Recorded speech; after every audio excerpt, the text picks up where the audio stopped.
Well, what is going on, everybody? Welcome into the Hump Day Hotline on the Buffalo Rumblings vodcast network. My name is Joe Miller. So good to be with you. And that over there is my co-host, Jay Spence the King. Jay Spence, it's good to see your face. What up with you, man? How's it going? I'm turning up the volume on my headphones, which seems like if you go Turn back it and watch, up. yeah, if you go back and watch every single episode, I think I turn up my volume like immediately as the show starts. I'm doing good. How are you? I'm good. It's just funny that you say you're turning it up. So everybody, before we went live, Joe was like, "Yo, your mic is loud. Turn it down." Now he's turning it up. Yeah, don't look for a reason. It's if you were a musician, you know what it's like. Like you No, I get it. Sound check, and then the show starts. It's like nothing's right. Everything's wrong. Yeah. It was right an hour ago when we sound checked, but now everything's wrong. But no, so welcome into the Hump Day Hotline. So whatever platform you are watching on, please like and subscribe, as we like to say here on the Hump Day Hotline. Hump that like, jump on the like button for us. If you're watching on Facebook, like it. If you're watching on YouTube, again, subscribe, hit the bell button so you get all the notifications, so you know when my shows go and Jay Spence's shows go, when Bruce Nolan's show, Colt Schroeder, Sterling Furrow, who else we got up in here? Is that all? Did I get them all? I think I got them all, right? Yeah. I think I got them all. Anyway, I'm sure there'll be more shows to come, but right now, so far, that's what we've got. So we've got a show every day of the week. Right now, some guys are on break just until the season starts, but it's good to have all of you with us. And everybody in the Bruce Stone, my name got, well, you've been a guest on the show. Bruce Stone, my name got dropped on the Hump Day Hotline. But everybody's jumping into the room, which is great. Mr. Diggs is in the room. The Trek reviewer is in the room. I haven't seen him before, which is great. Daryl Fletcher, John DeFazio, Chris Janke, the real Chris Janke is in the room. Amanda Davies in the room. But it's good to have everybody here. What is good in the world of Jay Spence? Your show on Tuesday was fantastic. Thank you. I had some audio issues apparently because I wasn't paying attention, but it was a very good show. Mr. Montez is the CEO of Avalon Sports, and he works very, very closely with a few players that we love, and a couple that we don't really care for in Buffalo because of beating us badly the way he did. But he just got Tyreek Hill. He cut let me see, Jordan Poyer, obviously, Levi Wallace, Cam Lewis, and there's quite a few of them. Actually, Tyrell Dotson, he's going to actually be on the code of conduct next Tuesday. But so I didn't actually announce that yet, but I'm announcing it now. Thanks, John.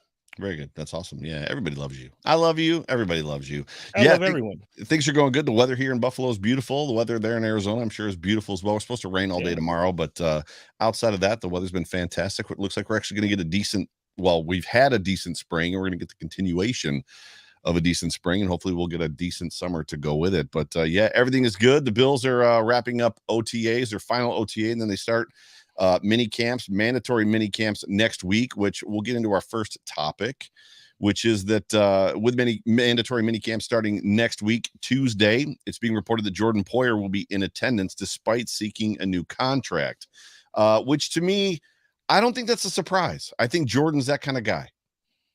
Well, I don't know. Like I said, the tweet that I think you're referring to before we went live, we kind of talked about it. Yeah.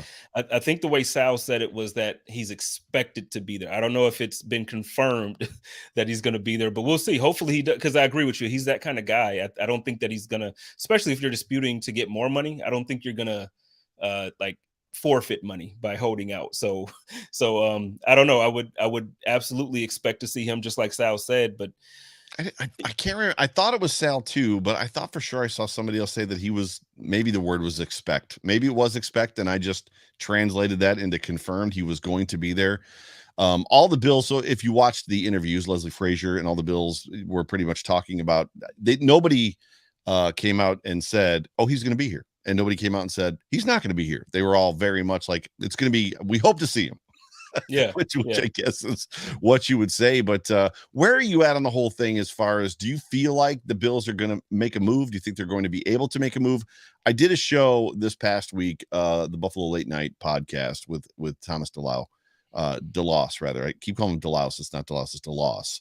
And it was interesting because I railed on my show on Sunday night just about the rotation of the defensive line, what a luxury that is for the Bills. And going into next season, I'm not so sure the Bills, and I've been saying it for a couple seasons, I'm not sure the Bills are going to be able to continue with that luxury based on the fact of all the guys we have coming up for new contracts, whether it's Ed Oliver, whether it's Tremaine Edmonds, Jordan Poyer is another one, Dawson Knox. Like, there's a lot of money that the Bills are about to spend.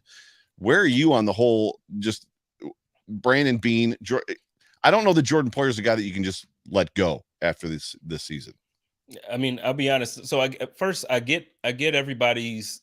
There's a couple sides to it, like the point of views. I get the people who say like, yeah, but you can't extend a 31-year-old safety. It's not smart. Or, like I get those type of opinions about it. Mm-hmm. The thing is, I also look at the safety position. A lot of times guys move to safety to extend their careers. So you're looking at cornerbacks that's going there. So I don't feel like, I understand the 31 can scare some people, but I feel like, he doesn't have the tread on those tires because early in his career, he didn't play as much as most people did. Yep, in Cleveland. So, so for me, I look at that and I'm like, man, give the man 2 or 3 year extension. I don't even know exactly what he's looking for. I don't know if he's looking for a 4-year or a 3-year too, but I would be very comfortable giving him a 2 or 3 year extension so if it's a 3-year, have it be a team option to get out of it that 3rd year, like Brandon Beane typically does, but give the man his money. He deserves it. If nobody on the team deserves a raise after Josh Allen, I feel like Micah Hyde and Jordan Poyer are 2 guys that absolutely have proven their worth to this team. So for me, and it's not just because, it's not, obviously, I think everybody knows like he's one of my favorite guys on the team. Yeah. But I really, he's my favorite guy for a reason. Like the guy balls out every single Sunday. But it's more than just that. I mean, there's a lot to be said for the leadership that he brings and stuff like that, and who he is, and as far as on the defense and the energy he brings, and he doesn't take plays off. He's more times than not, when the giant running back or the giant tight end is breaking into the open field, he's they're in the frame, and then the guy that you see entering the frame is Jordan Poyer, and you're like, out of nowhere, because he's like smaller than those big giant dudes, and sure enough, he brings them to the ground more times than not. There's just there's something about the player. I guess for me, this is where the football business side of it gets difficult, because with the list of names of guys that are coming up, as much as I was going to say, as much, that surely they can't keep them all. We've said that previous, right? We've said that before, and then lo and behold, Matt Milano takes a hometown deal, and all these guys are, Isaiah McKenzie, I'll play for Skittles, or I'll play for candy. Like, all these guys are taking deals to stick around.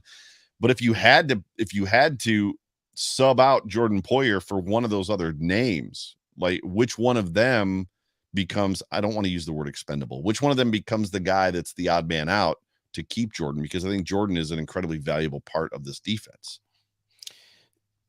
Yeah. And it's tough because obviously in our position, you want to be honest as on these shows that we do, but at the same time, you also don't want to, offend anybody. But but when you have these discussions, everybody knows, even for me, like, I love Tremaine Edmonds. Yeah. And I know he's in his 5th year option. To me, if it came down to Jordan or Tremaine, I'm keeping Jordan. And really? I know Tremaine's younger. Interesting. I know he's but the thing is, so what Jordan Poyer and Micah Hyde did for our secondary, they made it so that when Trey White went out, we didn't miss a beat. That was Jordan Poyer and Micah Hyde. Right. So Tremaine Edmonds, he's young, and I know, because obviously that's the debate a lot of times. Well, he's only 23. Did you know he's only 23? Right. And to me, I love him. I think he does things that he doesn't get credit for. He can go sideline to sideline with the best of them. He's fast. He's long. There's a lot of passes that don't get thrown over the middle because Tremaine Edmonds is there. Right. So I love Tremaine, but again, the value to the team, I'm going with Jordan Poyer there. And then on top of it too, like you mentioned, that leadership, you want to show guys on this team that, hey, you play hard for us, we're going to reward you. We want to keep Right. our guys. So I don't know. It's tough to me. I would absolutely extend Jordan and Micah, have them basically the same contracts. If you guys want to retire in Buffalo, cool. We got a friendly out on that third year, right? In case we need to draft somebody to replace you. But no, there's no way. Personally, and obviously that's why I'm not the GM. But if I'm the GM, there's no way. There's no way I'm moving on from Jordan Poyer. What's interesting is that the line that you said, if you want to retire a Bill, is the amount of Bills players on this current roster that have said just that. I want to retire a Buffalo Bill, whether it's Reed Ferguson, whether it's Mitch Morse, like the dudes that have come out. It might have been Stephon Diggs. I think Stephon Diggs said it, like the Bills have now put me in a position to finish my career in Buffalo. The amount of guys that want to retire. What wildest dreams land. What a different world we're living in now versus where we were 10 years ago. You know what I mean? Where 5, right? 5 years ago, when we were hoping that Kyle Williams and Eric Wood would finish their careers as a Buffalo Bill. Those are two guys. Please let those two guys finish their careers as Bills, and they did. And now it's just, the guys are lining up. I don't know what. Well, it's more than just Ed Oliver and Dawson Knox, though. It's more than just the three of them. I did a show, I don't even know, a couple months ago, like, 4-man enter, 1-man leaves. It's who do you pick? Like, to me, Ed Oliver stays, Dawson Knox stays, and I think Tremaine was the other one. So Oliver, Knox, Edmonds, and Poyer were the 4 guys I had. 4-man enter, 1-man has to go. I'm glad I'm not Brandon Beane. Yeah, I'm with you. I'm glad I'm not Brandon Beane, but if it's out of those, and I don't know if he's asking if it's just one out of those 3, but if it's 2 out of them, then to me it's easy. I'm going with Ed Oliver and Jordan Poyer. Again, I know Dawson Knox is young, and I know Dawson, but we brought in OJ Howard this year. I don't think OJ is Dawson, but I think he's athletic, and like in this type of offense, first of all, I feel like it should be a little bit more wide receiver centric anyway. He probably. I would be more comfortable with having the receiver room that we have and not having Dawson than I would be. Again, the defense, I can't overstate how good our defense is with Jordan Poyer and Micah Hyde back there. Like, when Trey White went down, I was nervous, man. Like, when that injury happened on Thanksgiving, I'm like, holy smokes, what are we going to do? We're about to go up against Tom Brady. We're about to go up against. And then if we play in the playoffs, then we're probably going to have to play, so like you're thinking of these teams with these great quarterbacks and receivers you're going to play. And we didn't miss a beat really until the playoff game that we ended up losing. You know what I mean? Like that was when you felt like, oh man, if Trey was here, he probably would have made a play or two that would have made a big difference. It's true. And just so everybody knows, you are tuned into the Hump Day Hotline, both live right now on YouTube, Facebook, and Twitter, as well as in podcast form. The chat is filling up. We appreciate everybody, all of you that have joined us for this episode. By the way, we are Super Chat Live. So I know that the chat is rolling pretty heavily, and between the two of us, Spence and I are monitoring it the best we can. But if you do want to get our attention, or if you have a comment that you want to make sure that we see, please make sure you go ahead and super chat us. And was that you that jumped on the porn bot and blocked it? I don't know what's going on lately, but I blocked it. It's. I mean, you're a big deal. When you're a big deal, Joe, then you have like spam and bots. So that's what's happening, dude. It's been bad, and I've seen other people complain about it too. So not just our show, like other people on other shows. Like, what's going on with this? Go ahead. My man Bruce Nolan says everybody wants to talk about the Rams and how they kept everyone. They traded Robert Woods and Troy Hill, and OBJ walked. I think OBJ is going to still end up there, though. I think he's going to be back in LA on somewhat of a friendly deal again because of the fact that he tore his ACL and he won't be available for half the season. But Bruce is right. They're not able to keep everyone. It looks like that. They just extended Cup, which is amazing. He deserved every penny of it. Von Miller walked over to Buffalo. But the thing is, Von Miller could have stayed. They offered him money. Yeah. They offered Von money. He chose to come here because of whatever his reasons are. I know publicly he said, like, they were going to win the Super Bowl with or without me. But, he also publicly made it very clear that it was a tough decision for him to come to Buffalo. So, absolutely. Which one of those guys is the biggest loss for them, for the Rams? Von. It's got to be Von, right? And then Robert Woods. Robert Woods is number 2, right? Well, no, because they signed Allen Robinson. So I think Allen Robinson overall is a better receiver than Robert Woods, in my opinion. I just think he hasn't had a good quarterback to get him the ball. Robert Woods does things. He does the dirty work. He does the blocking. He gets you those tough yards. But no, Allen Robinson, that you got basically you got potential to have an offense that's very scary with Allen Robinson and Cooper I Kupp. love Allen Robinson. He just doesn't. So he's not who he was when he was a Jaguar. He's never. And you could say that it's the scheme and the fit. And when he was in Chicago, right, they just didn't play him right. But that we see that with a lot of players. We see a lot of players in their first 2-3 years, whatever, 4 years, and then move on, end up in another city, and never return. We're going to see it this year between Jordan Phillips and Shaq Lawson, who were in Buffalo and played very, very well, and then moved on to get more money and basically washed up. Shaq Lawson was on two other teams, and now they're going to come back. I like Allen Robinson. I always have. He's a guy that I would draft in fantasy football. Great expectations, great body skill, like just has talent. He just never seemed to put it together outside of Jacksonville. I think Robert Woods is better than Allen Robinson. That's just me, though. Go ahead.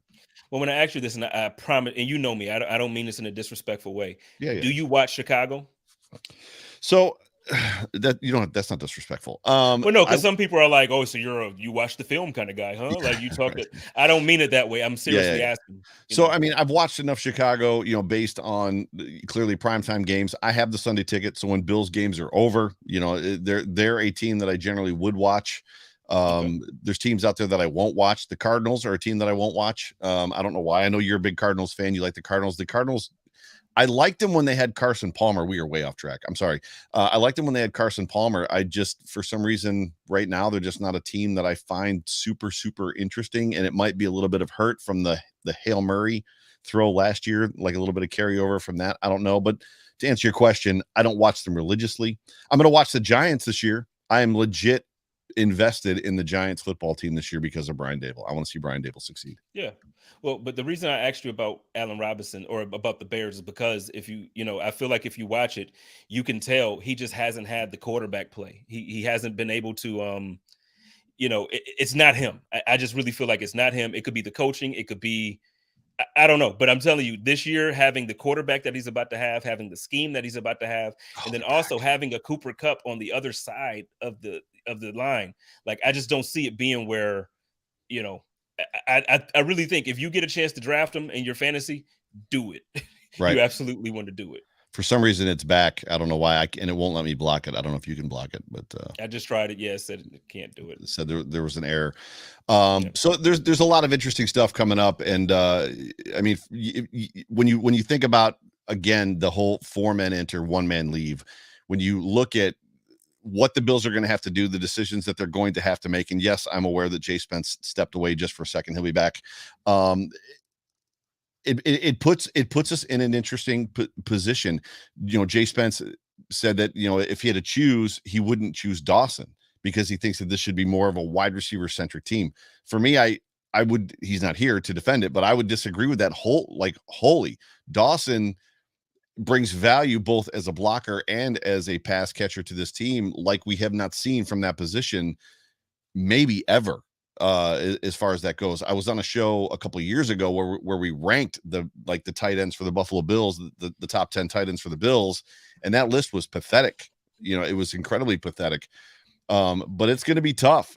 Edmonds might be the guy, to your point. If 4-men enter, 1-man leaves, it might be, because Oliver isn't going anywhere, in my opinion. Even as an undersized 3-tech defensive tackle, and even Daquan Jones said he was surprised at how small Ed Oliver was, but he also said he had a high motor, was very talented, was very, very good. Can't wait to get in training camp and play next to him.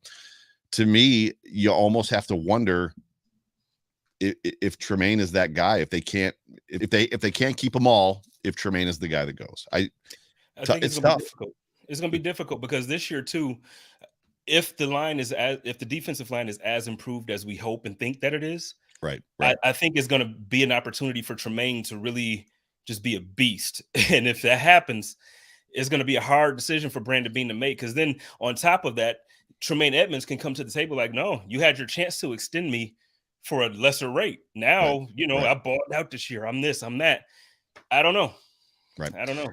Raymond Paul says he always catches the show via podcast, never live. Great job, my guys. Well, Raymond, thank you so much. And I don't know what that is, that fish that you're catching there in that river, but you got the sun's out, guns out going, and that fish is nice.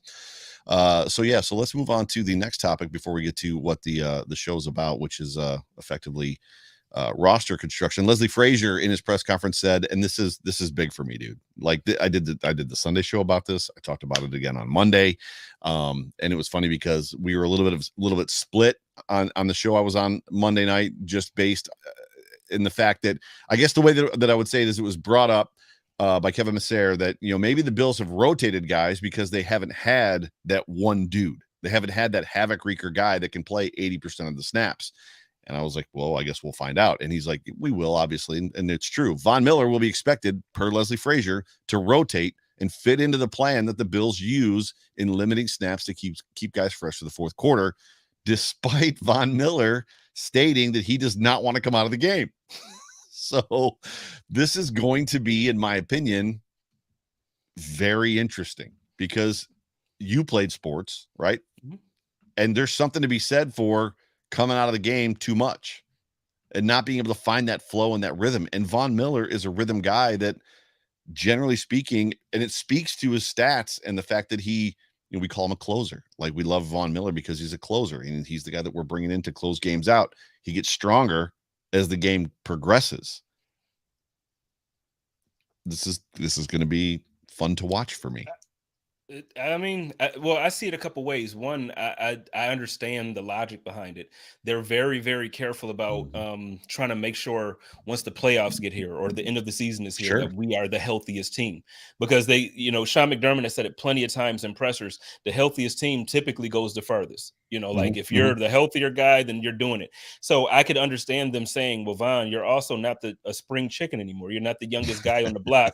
So we are going to rotate you because we want to keep you fresh. But I also can, like, I think it's going to be on a game-to-game basis, honestly, because I think if the game is tight, if the game is close, I very much expect Von Miller to be the guy in there to shut stuff down, because that's what he is. Like you said, he's the guy, he's the closer.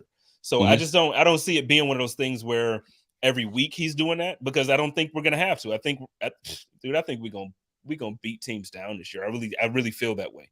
So I don't know. It's just an interesting point. And when you're talking about Von Miller, and you bring up a good point, the reality is they could say to him, hey, we brought you in on a 6-year contract. We want you to play all 6 years. In order for that to happen, we need to limit your snaps a little bit so you don't hit a wall, a career-ending wall, meaning like, when they lose that step, right? It's I don't know. It's going to be, I'd love to know what people in the chat think about it. Just because I want to see Von Miller on the field always. I don't want to see him come off the field. That's just me. Like, I don't need to. Him and Greg Rousseau, keep those guys on the field as much as possible. If they need to come out, great. It's that rotation, and we're going to do the defense next week. It's going to be fun to talk about that defensive line rotation and who plays more than others. They brought in Tim Settle for a reason. They brought in Daquan Jones for a reason. Obviously Shaq Lawson is a very good run stopper as far as from a defensive end standpoint. Rousseau did not have a bad season last year. He played well, very well. Basham is coming in this year lighter. I saw somebody on Twitter ask the question, why was Basham so heavy last year? And then they made Epinesa a cut weight, and Basham was like 15 pounds heavier than he was in college. And there was a kind of a, like, I don't understand why. And for me, that was easy. I felt like they wanted Basham to play inside. Not a lot, but they wanted him to float back and forth between inside and outside, which, if I'm not mistaken, correct me if I'm wrong, he did. Like, he did that quite a bit. So they might be now having him cut weight again to kind of, well, no, you're going to be back on the outside. Like that, we're going to put you on, whether the experiment didn't work or they feel like they're set in that position. I want to see Von Miller always. I don't want to see him come off the field. That's just me. I mean, from a pure fan standpoint, I'm 100% with you. I want to see Von Miller every single play, because I want him to have every opportunity to sack the quarterback or to strip sack and all that stuff. Like, that's what I want to see. But knowing what we know about how the game works and knowing how we know the end of the season typically happens for teams, I want to see Von Miller play every snap come the end of January, or January and February. I want to see Von as much as possible. So, and the thing is, you just mentioned how the line is upgraded. It's all beefed up. We got all of these guys that are awesome. We got Ed Oliver. We got, like you just named everybody. Right. We don't need, like, because last year without Von, besides stopping the run, our line was pretty good. Like, it was actually like really good. They didn't get home. They were good, but they didn't get home. And I Right, guess right. so Vaughn's here to finish. We're gonna use the word finish again. He's here he's here to get there, right? Yeah. So to get home. Go ahead. Sorry. No. You're right. So I mean, like that's why we brought him in. But like again, the formula that they used, even though we didn't finish, we didn't get to the quarterback. The formula worked. So now you have better players in these positions. Yeah. With no disrespect to the guys that left, but you have better players in these positions now. So Mhm. you expect to get home more and keep that formula. So that way guys are healthy at the end of the year. If I think Brandon Beane was talking about in his presser. I watched a little bit of it yesterday, and he was saying how you want to prevent injuries and you want to prevent the soft tissue. Like you can't Mhm. prevent, I think he called it like the car crash injury. So like a Yeah. broken arm or a broken whatever, you can't really prevent that from happening. But the soft tissue, you can prevent that from having guys not run as much and Mhm. not to over. Yep. So in that Yep. case, like I said, Vaughn is not, and as well as I do, I'm 36 now. 10 years ago, I could do a whole lot more than I could do now. And it just like you wake up in the morning sometime and it's just like, man, what is going on? You sleep wrong. I slept under, man, honestly, got truth. I have a weighted blanket and I Oh yeah. slept under the weighted blanket. And apparently I moved in my I'd moved too much in my sleep and ended up pulling something. From some sleeping under a weighted blanket. You don't heal the same. You're not ready next Sunday. Vaughn, we want you to be healthy at the end of the year. Jay Spence, my very good friend, whom I love like a brother.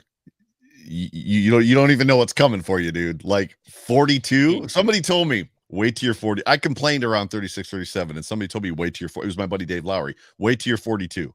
And I was like, why? What happens at 42? He goes, just wait. And sure enough, dude, when I hit 42, I saw a stand-up comedian talk about what happens to the human body after 42, 43 years old. He's like, you'll go to bed, and this happened to me, you'll go to bed feeling fine and then wake up the next morning with a pulled hamstring and be like, did I run a marathon in my sleep last night? What? And then it was 6 years ago. I'm 48, so it was 42. I did P90X plyometrics on the plyometrics video. Wait until you're 45. I'm 48, bro. Tuesday morning, I was doing P90X. I should say I was doing P90X every day. Tuesday was plyo day. I did plyometrics. I went to work, had golf league on Tuesday night, played golf, woke up Wednesday morning. My left knee was sloppy and swollen.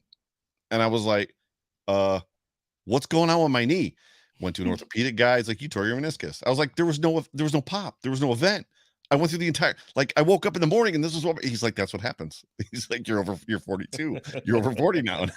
So as much as you think it's bad now. Well, mine is I have a back injury and then it just, I don't allow it to heal. Apparently. I don't know what's wrong with that weighted blanket might kill you in your sleep when you're 40. It might take your life, bro.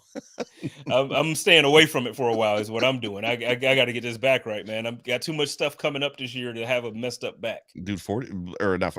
Weighted blankets are legit. No, Last they one, are. last one we get to before we get to the roster stuff, and this is a good segue. So Tavon Austin, who loves to talk about himself in the third person. I don't know if you caught that. Did you watch his interviews? I did. And his one Bill's live interview, he loves to talk about himself in the third person. He says that he loves to return punts, and he plans to get back to practicing and being kind of an ace. I'm putting words in his mouth. And he spoke like he may have a role on this team as a returner. Like it was kind of like said to him, we need this. We're going to need a returner. He also claims he's been hurt for the last 3 seasons with a wrist injury, but he's healthy now, and he talks like he's a lock to make this roster. Now, first things first, I want him to talk like he's a lock to make this roster. I don't want to hear a guy come in to be part of the competition, which is what Brandon Beane said. We're bringing him in for competition reasons, and have him say things, similar to, well, we'll see what happens. I'm here, and if they throw me the ball, that's great. You know what I mean? I don't want that. But he wildly underachieving for his career. What do you run, a 4.27, 4.28 or something like that? That's why he got drafted in the top 10. Never really produced what they thought. He's a guy that's had a lot of soft tissue injuries throughout his career, and then obviously with whatever that wrist is. Where are you at just on the idea of having him as a punt returner, as a punt catcher on this roster? Is it a no for you? Well, it's not a no for me. I think that I think that's the reason he was signed. I don't think they looked at him and was like, oh, he's a former first round pick. Let's pair him with Stephon Diggs on offense. I Right. don't think that's what happened. No, I think no. they're looking at him like, okay, last year we had some struggles with Stevenson. We had some struggles with McKenzie as punt and kick return. Let's bring in some competition, see who can win that role and do what they do. I think that's his path to making this roster. I don't think he's going to make the roster though, but he could. And if he does, then what does that mean for Stevenson, or what does that mean for Isaiah McKenzie? Because I tell you what, that rookie we got, Khalil he's going to be a part of this offense. It's not. I know he was a 5th round draft pick, but I'm telling you, that guy is. I can't wait for this season, man. Like, I just can't wait to watch this offense. I can't wait for training camp, and I can't wait for the preseason just to see how it shakes out. There is, and we can jump now to just kind of that roster prediction piece. I can't wait to see how that wide receiver room shakes out for a lot of reasons. Young guys, new guys that have been around, guys we haven't seen in Isaiah Hodgins, obviously Gabe Davis stepping into that number 2 role, Jamison Crowder. There's a lot of storylines in that wide receiver room. There are. We have a lot of talent on this team, especially in the wide receiver room. So, I mean, since we're transitioning there, I'll go ahead and throw up my my roster prediction for the offense here. So we can start with the wide receivers. So I have Stephon Diggs, Gabriel Davis, Jamison Crowder, Isaiah McKenzie, Khalil Shakur, and Jake Kumaro making it. Right. I could very easily see I find it very difficult to take Jake Kumaro off this team. Sure. Because he's a very good special teams player. The team loves him. He can fill in as a wide receiver if it's needed, and that's why he got the name Touchdown Jesus and all this stuff that we got. Like, we love him.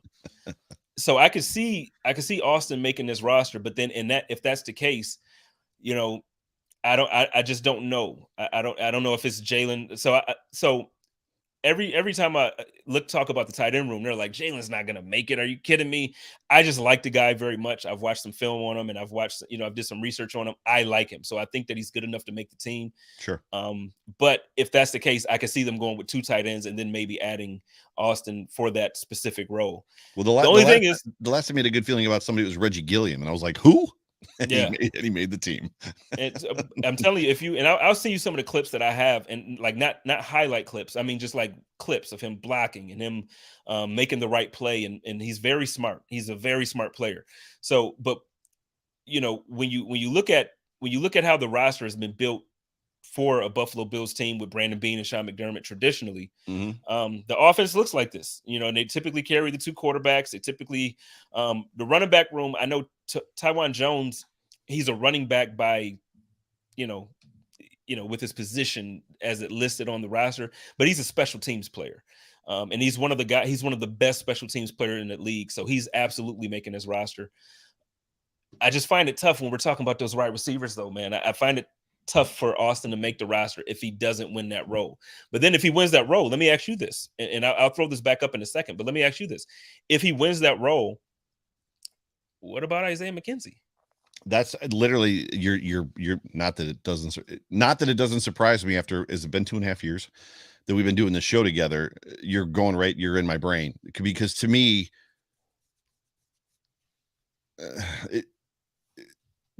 Cole Beasley leaves, who is one of the best, right? Or at least was, the last couple of years, slot receivers in the NFL.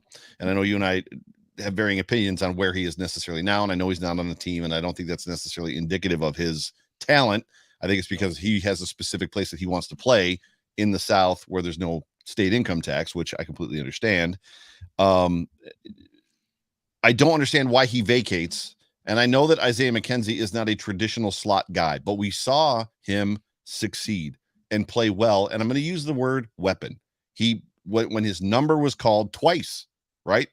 When his number was called, he was there and he did what he needed to do and showed up and showed out. Actually, probably 3 times if you go back to the Miami game in 2020.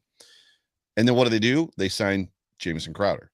And to me, which was, if I'm Isaiah McKenzie, I'm what? Right? Well, I mean, but here's the thing: when you look at it, so I have and this is an honest question.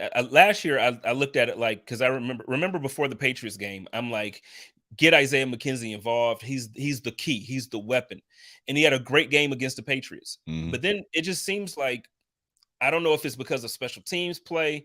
I don't know what the reason is, but it just seems like the team doesn't consistently trust him to be a big part of the team. Right. And as fans, we look at him and we love him, and he's a great guy on social media, and he's great in the community, and he's just this charismatic, wonderful guy, right? But for some reason, they don't trust him on the roster every single week. Like he's active, but Well, he doesn't have a huge role. and when he was active last year early, right? He was only doing returns. They wouldn't put him in the offense, and then Mhm. they benched him, and then they brought him back to be in the offense, and he lit it up. The only thing that I can guess, dart at a dartboard, and it goes back to guys like Brian Winters and people like that, who this Bills staff, guys that the Bills staff allowed to play on Sundays, week in and week out, based on their work ethic during the week and the way they practiced. Right. Mhm. So we've heard them say that, oh, he comes to work ready, prepared. And we know that they value preparation. We know that they value what's in your head, and they value what you do during the week. They don't, you hear the term, he's a gamer. Oh, he's a gamer. For them, what happens Monday to Friday is almost more important than just what happens on Sunday, to a detriment to the Bills staff at times, because they kept trotting Brian Winters out there. He kept getting the right side of the line completely collapsed. And then finally they yanked him, and they put in Ike Bucker. And Ike Bucker probably in practice isn't as good as Brian Winters, but in the game, he was, and he was better. And it was a little bit of an upgrade. The only thing I can think, and this is just a guess, is there's something during the week. Maybe they don't like the jokiness. Maybe they don't like the silliness. Maybe they don't like. Tavon Austin said that about him in his interview. What do you think, Isaiah McKenzie? Oh, he's funny. Like, you've known him for 2 days, and the one thing you know is he's funny, right? I don't know what that necessary answer is. Why? Because there's a point, right? There's a line in the sand. There's a point where we've danced this dance long enough. I'm either going to commit to you or I'm not. And I think the Bills are past that point where put him out there for 4 games in a row in a position outside of just a jet sweep once or twice a game and see what he gives you. Yeah. Unless there's a culture piece during the week that they don't want that rewarded. We don't want people to think that they can come in here and I'm totally making crap up, right? I have no insider information, neither do you, that he's some sort of a distraction during the week. It's not, I'm not saying I have information. I don't, but maybe rescue me, pull me out of the pit. I mean, I'm with you. Like, the thing is, it's like everybody loves him. He's the guy that everybody loves, and he's he's as fans, we love him. The players love him. The coaches love him. Like last year, Daboll every time they talked about him, Daboll would light up like a Christmas tree. He's like, "Oh, I love that kid," and so I get that. And shout out to Renaissance Man here. He's saying, "I really wish they would use him more. He didn't score 8 touchdowns in 2020 by accident." Bingo. But so with this point, my only debate to that would be the Miami Dolphins game at the end of the season was kind of just like, I feel like I could have went out there and scored a touchdown. You know what I mean? Like that last game, we just destroyed them. We by halftime, Josh Allen, like, they didn't even need to play the second half. Right. So, like, as much as I agree that, yeah, he's a weapon, I said it all last season, get him more involved. But when you bring in a guy like Jamison Crowder, and then you draft a guy like Khalil Shakur, and then and then you have this expectation of Gabriel Davis to take a step forward, and this roster is deep. Like last year, somewhere we have to cut our losses, and it's going to be an emotional. I just thank God that this year it's not Christian Wade conversation anymore. There's going to be guys that don't make the roster that is going to bother us as fans, right? And I don't know. I just think that there's something that we don't know that the team knows, that there's an obvious reason why he's not a key part of the offense every single week. There's a reason. And totally, I was shooting from the hip and making stuff up. So Isaiah, if you're listening or if somebody knows him, don't tell him that I was saying that he's a clown during the week. That's not what I was saying. I was saying, I don't know, maybe. Richard Rush, you threw a super chat in here, but I see one comment after that just says, I don't want the return game to be the weakest link. And it's funny because it kind of was last year. If you think about it. Do you remember a podcaster that's on Buffalo Rumblings that has a couple shows? When Andre Roberts left, he was like, this guy, I can't remember quite who it was, but he was like, I promise you, y'all gonna miss Andre Roberts. The punt game is very important. Special teams matter. That's what he was saying. I don't know who he is, but I just want to shout him out because he was actually right about that. I just want to say. Right. No, it's and the hard part about that is there's the other side of that fence of people that want to argue on Twitter, which lately excuse me, Chris, I'm black, dude. I speak with a different kind of twang. It's not I'm not being disrespectful to Khalil. I just speak differently. So it's Shakur to me, okay? I appreciate you. Go ahead. I just speak different. I do. It's hysterical. I lost my train. What was I talking about? What was my train of thought? Because I was saying, like, last year in the offseason last year, I was very that's right, very strong about that. Yeah. The Twitter arguers, which that's all Twitter seems to be anymore. And I almost tweeted today, and I didn't do it because I didn't want to bring attention to myself. I didn't want to make it sound like I was looking for people to like tell me how great I am and how important I am or how much they love me.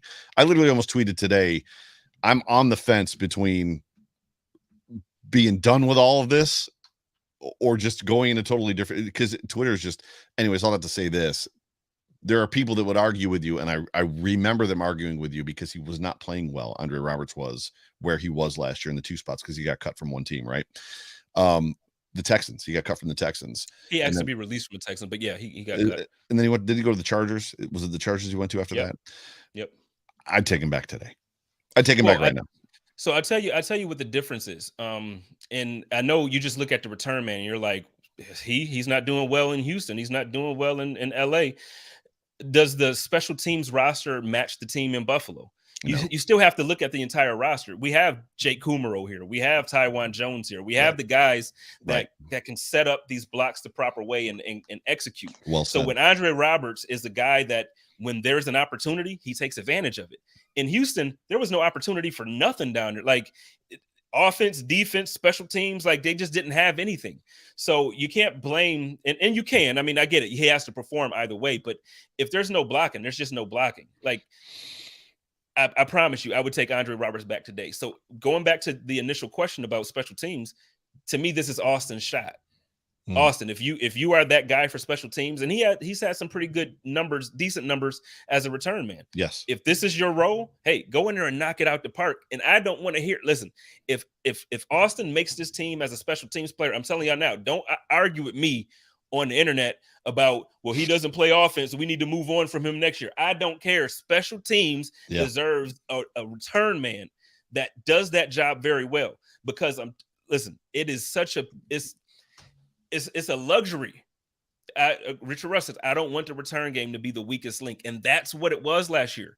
You can debate about whatever else you want. I'm telling you, return special teams was a problem for us last year. Yeah. And then week 1, everybody wanted to yell at me because the very first play of the game, Isaiah McKenzie ran it to like the 20-yard line, and then he got tackled. And then it was like, see, that he's good. And then for 4 weeks, they were like, well, his average, he's the highest because he had one return for 80 yards. That's right. But he like, you can't, and this is not a diss to Isaiah. I love Isaiah McKenzie, but I'm making the point. You can't look at a 4-game stretch. Look at the whole doggone average from the year now and tell me how much of a strength it was to have Isaiah McKenzie as a return man. Y'all ran Andre Roberts out this damn city, and y'all was praising Isaiah McKenzie for something that he ain't even good at. He got benched in Denver. Then he came to Buffalo, got benched in Buffalo, got the job back, and then got benched again for a rookie. Y'all miss me with that take, man. I'm telling y'all need to value special teams. Y'all really do. Getting hyped up. There was me off, man. There was a guy that hosts a show called the Overreaction Show, and he says all the time that stats only matter until they don't. And case in point.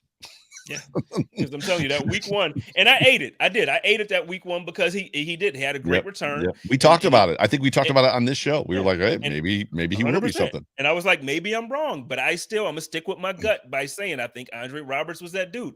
And Yeah. then after week one, I think we maybe had the whole entire year. I think we had 2, maybe 3 decent returns from Isaiah McKenzie. Yeah. Dude, damn it. I'm sorry, David. We're gonna read this real quick. Man, I was watching what's the HBO show that they do where they do the off season and then they do the in season show now where they kind of follow a team around. Hard Knocks. I was watching Hard Knocks, and the coach did Hard Knocks last year. And the week they played Buffalo, the special teams coach was like, "This guy is going to give us the ball. He's going to cough it up." As soon as Isaiah touched that ball, he slipped. He didn't even get tackled. He slipped and fumbled the damn ball. And on the sideline, they was laughing. It was like, "Coach said he was going to give us the ball. I didn't think it was going to be like this, though. I take it." How do you fumble without even getting hit? David says Roberts was never a home run hitter, but he made the most of the space given him. I disagree. Well, I think even without disagreeing, I think what his point is, and I agree with the second half of this point tremendously, that 15 to 25 yards that he was always good for, along with being sure-handed back there when he was fair catching the football, made such a big difference in 2020. Drive starts being at the 40, drive starts being at the 45, even the 30 versus not inside the 20. There was the game that you and I went to, the playoff game against the Colts. Yeah, like they kept putting him in a position where he couldn't, they pinned him back and he was getting frustrated, and it affected the Bills offense. They were having a hard time getting out of those holes. It wasn't his fault. It's just what they were doing, and they were able to pin him in inside the 15. That's the big part. That average that he would get, his averages were real. Where his averages were real. So when you see him leading the league, or he's top 3 in the league in return average, it's because he's actually getting that. And when I say I disagree, David, I'm respectfully disagreeing, because the thing is, as fans, we call home run a touchdown. To me, a 30-yard return is a big play. Like that's a huge play for special teams. Right. So when he's consistently, like you mentioned, every game he had 2 or 3 returns, either one on the kickoff and then one on punt, where he's starting the offense is starting on the 45-yard line. Yeah. That is amazing. Yeah. And it's consistent. And I'm telling you, David, I don't know if you was with us last season and was able to watch the show and listen, but man, they was beating me down in these comments, man. They was talking about how Isaiah McKenzie was going to be better, and and I get it. We love him. The dude we just talked about how great of a personality he is, how much fun he has when he takes over the Bills Twitter and Snapchat. It's like, it's the best content in the world. I love him. But bro, he ain't the answer in special teams. He just ain't. Throw your list back up. I want to talk about one last thing with the wide receivers, and then I want to jump to, I think, the running back. So the wide receivers, what I love about this list is if somebody that's not on this list can bump one of these guys off this list, it's going to be a fun season. Do you follow me with that? I do. Yeah. So I mean, if there's a surprise in there, and we're like, if Stevenson turns into something, or one of these other guys turns into something, whether it's Tavon Austin, like, who knows, maybe Tavon Austin is healthy and finally has the career that he was supposed to have when he was a Ram. I'm just saying, like, if one of the guys that are out there that can bump one of these guys off, obviously not Stephon Diggs or Gabe Davis, but you know what I'm saying, it just sets us up. Now let's go to running backs, because I think before the draft you thought, I could be wrong, that Duke Johnson was a lock to make this roster. True or false? Yes, prior to the draft, I did. Yeah, and I think the person we thought was going to go was Zach Moss, right? No, actually, I didn't think they were going to draft a running back. I thought, gotcha. So basically, James Cook was being replaced or James Cook is replacing Duke Johnson. Gotcha. The only concern I have over that, and I think I've either talked about it on this show or a different one. The only concern I have over that is the only pass blocking running back that's on this roster right now is Duke Johnson. And then the rebut to that, I would rebut my own comment, is the fact that the Bills haven't had a good pass blocking running back anyway. So does it even matter? Because Josh Allen is so slippery and so elusive, and he can obviously manage the pocket as well as he does. It would just be wonderful to have a guy back there that can legit pass block. Wouldn't it be amazing? But I'm just reminded of last year, and I'm reminded of the FINA shows. And as much as And there's people in the comments section that watched the Phoenix shows and would watch him break these things down. And I'm jumping in going, look at Deion Dawkins missed that block, or look at Spencer Brown, or look at whoever missed that block. And he's like, actually, that's not his problem. That was the running back that completely effed that up. That's the running back's assignment. It would just be amazing to have a running back that can pass block the way that Thurman Thomas used to, or, one of these guys that Fred Jackson was a great pass blocking running back. It would just be great. It'd just be nice to not see my quarterback get hit all the freaking time.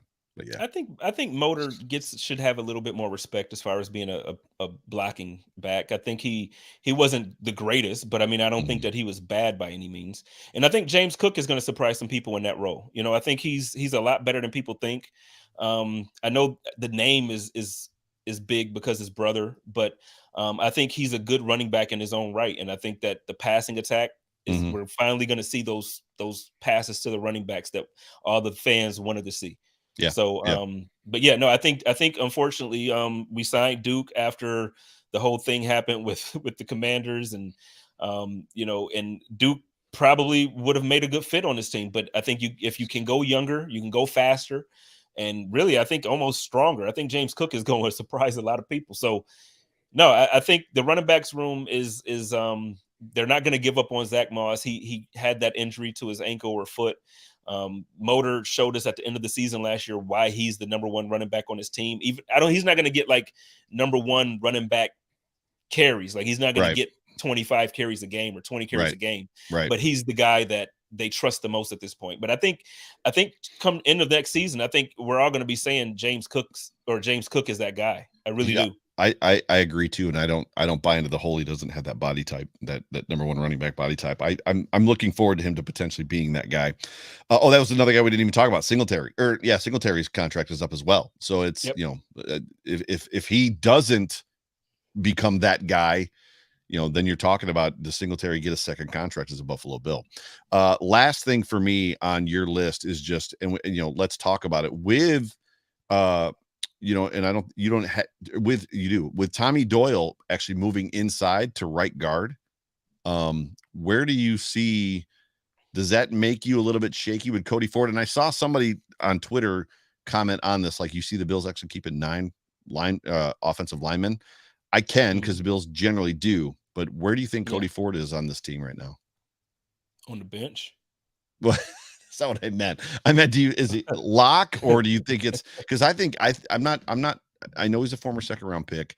I know all of the Cromer stuff. I did a big show on it, and who he is and what he does, and he loves guys that anchor, and Cody Ford, as per John Fina, has heavy feet, which basically, and Cromer has used guys like that before and can coach him, to use that as a strength. I'm just not sure. I'm not sold on Cody Ford. That's just me. Yeah, I understand. I'm with you there, but with the depth that we have, like the other guys that are signed, that I just can't see. I can't see it not being Cody Ford. Now, if it might happen, like, some guys might show up to camp and like really just outplay them, and they might outperform them. And if that happens, hey, Cody Ford, I appreciate the couple years that you gave us, man, but we're trying to win the Super Bowl here. I don't see it. I don't see it being where he doesn't make this roster. Yeah, you might be right.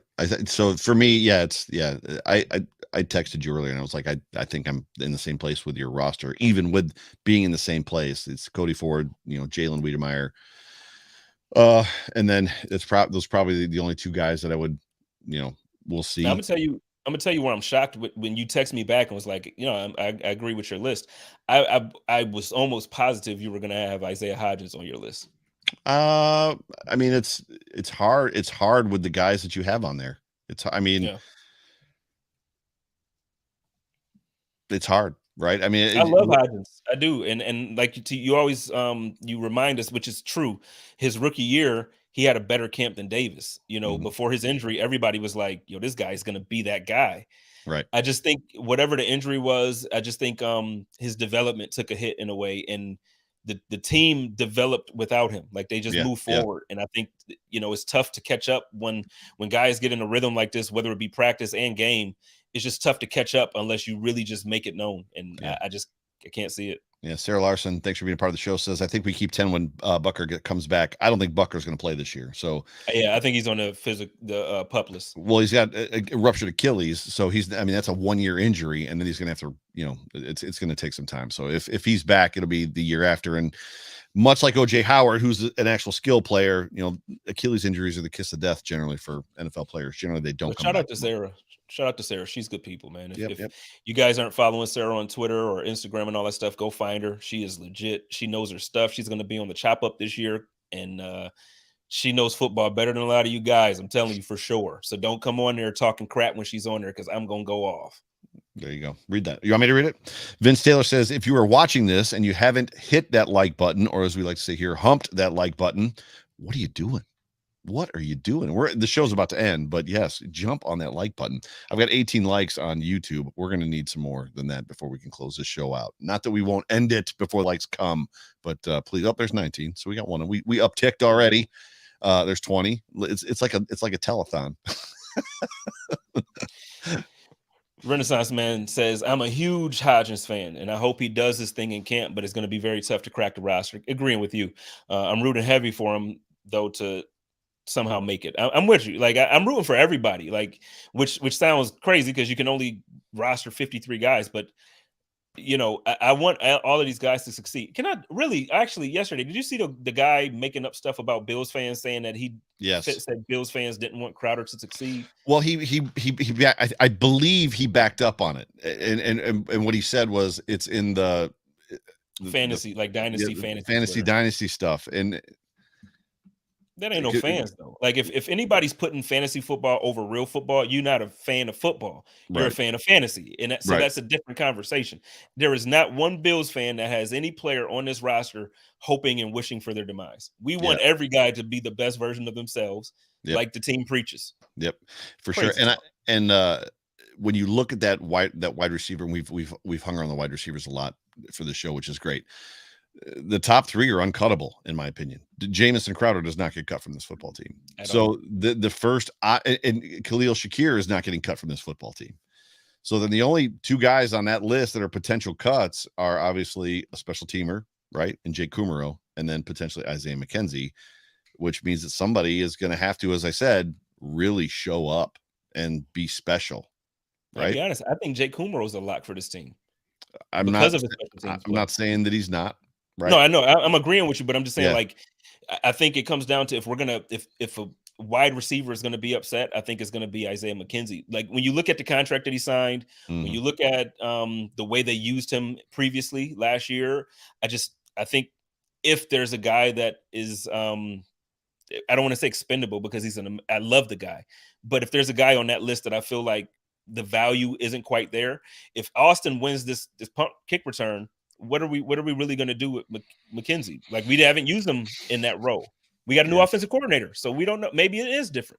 Yeah, who knows? I don't know. So Chris Jenke, and I'm gonna throw this one to you. What's your thoughts on Tommy Sweeney? I like Tommy Sweeney, and I think the team likes Tommy Sweeney. But I think when you add an OJ Howard, you add somebody who is more athletic, to me, a bit more talented, and then I also think what the smart thing to do, GMs often to get younger at positions as well. Sweeney has had some health issues. Obviously, after COVID, he has some things going with him that he hasn't. I guess he's recovered, but it took him some time, and it was a little bit difficult for him. I just think that you get younger with a guy, and that could be the guy that doesn't make the roster. I think Tommy maybe Sweeney? No. Well, I didn't have Sweeney on my roster. I had him cut. Yeah. So I was talking about. Now I'm having a brain fart here. Jalen. Oh, Wiedemeyer. Yeah. Yeah. So I think with that,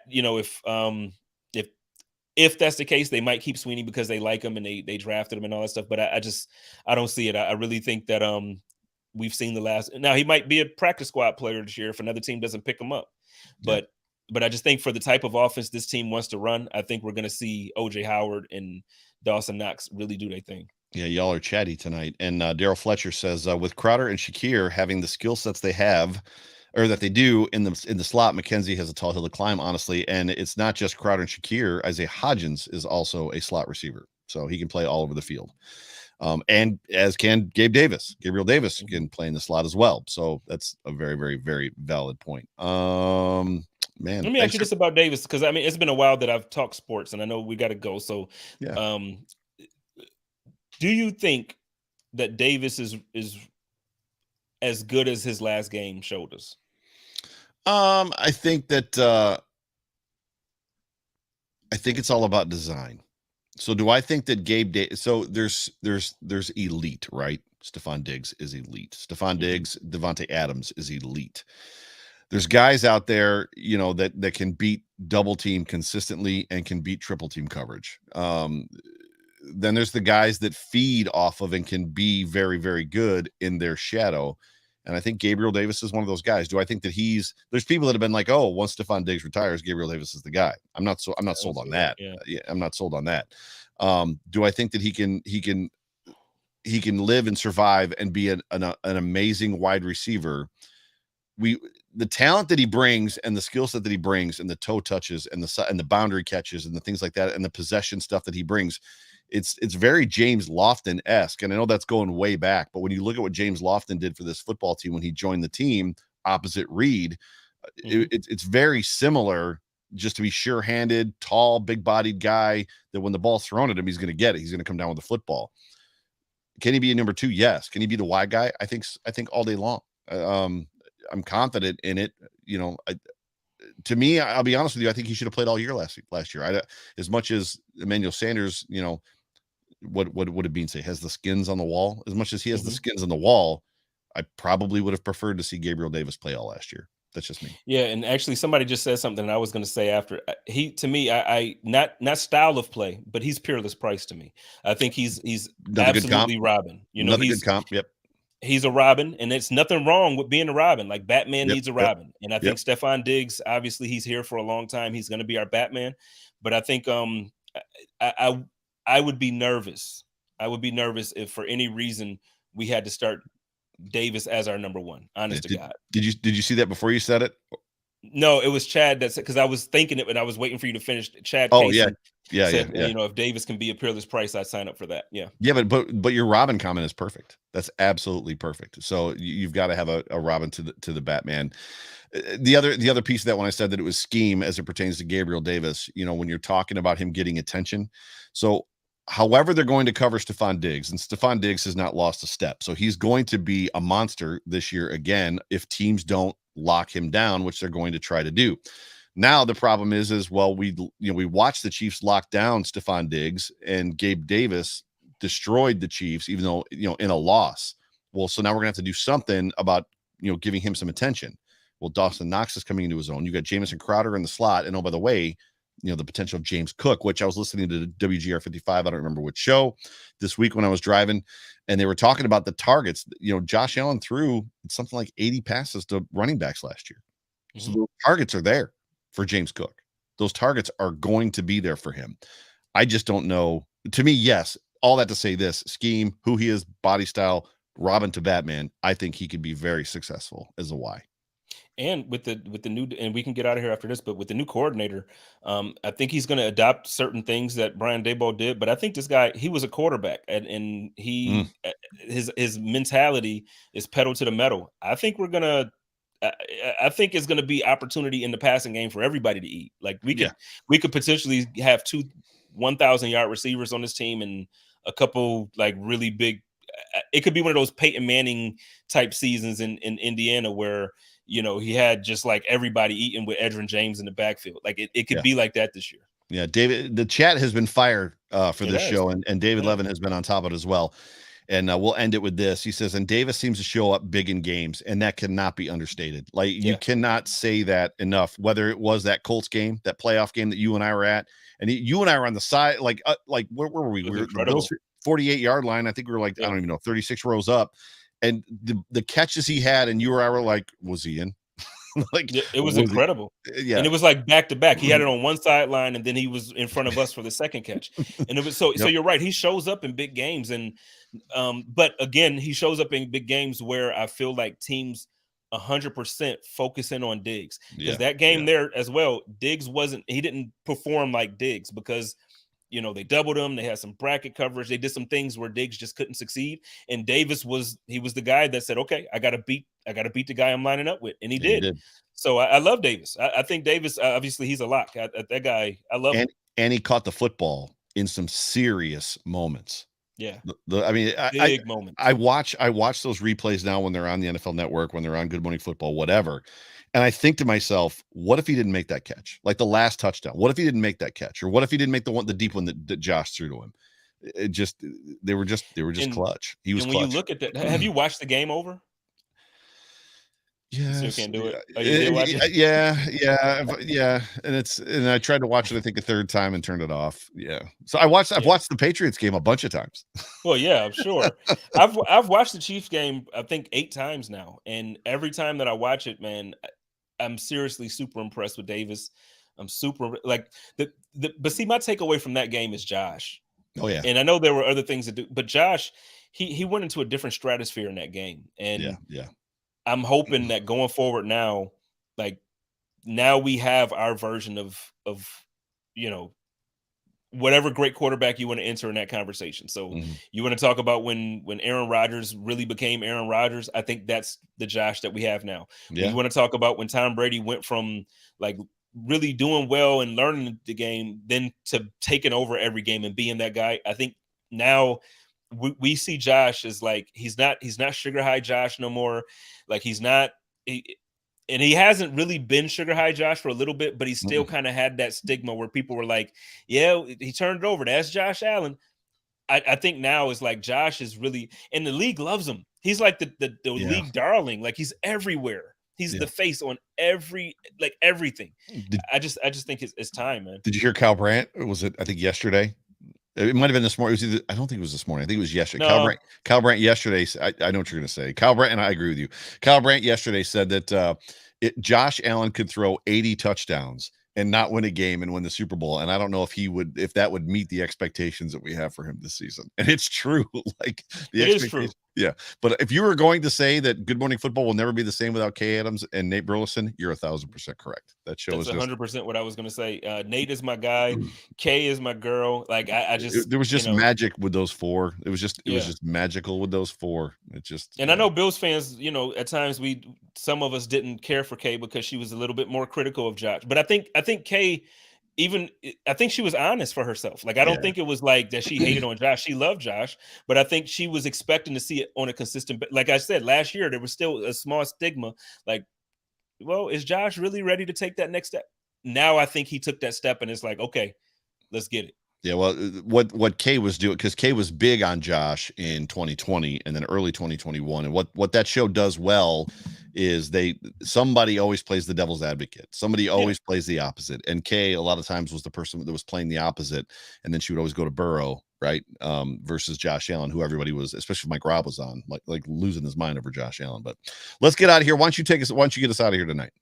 All right, yo. First of all, Joe, it's good to be back. It's been a few weeks now at this point, but I want to also say to everybody in the chat, whether you reached out to me on Twitter, DM, text message, email, or YouTube, however you reached out to me, I just want to say thank you to everybody for the love that I received since everything that happened back in Buffalo a few weeks ago now. I want to say I love you all. I love you, Joe. I appreciate y'all.